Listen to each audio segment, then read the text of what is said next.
Now, a Briton who was among 5 G4S employees killed in a blast in Kabul has been named as Luke Griffin. A total of 10 people are confirmed to have died in the attack, which hit the firm's compound late on Wednesday. The Taliban has said it was behind the attack. Well, let's get more on this from Kyle Orton, Middle East analyst. Kyle, thank you very much for joining us. Obviously, a tragedy for Luke Griffin's family and also, obviously, the families of the others that were killed. We don't hear a lot from Kabul nowadays. Just tell us more about the background to what's happened here. Thanks for having me. Yeah, it's odd that a war that's 18 years old should be so low-key, but it just seems to get swamped by everything else at this point.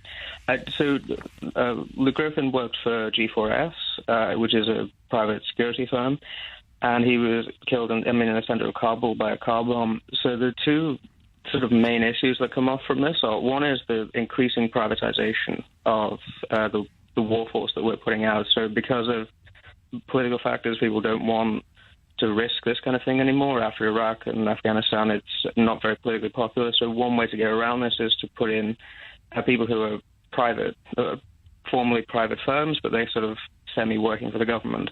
And it has all kinds of problems, including legal ones, because they operate in a very sort of grey zone.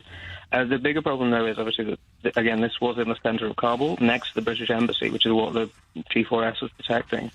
And the Taliban can strike at will in that city. And it's just a symbol of the deterioration of the war in general, our war effort. You have at this point the Afghans having to use their elite troops for a pretty basic raid. And even when that happens, they end up being killed in really alarmingly large numbers. About half of the country is under direct Taliban rule, and another at least third of it is contested.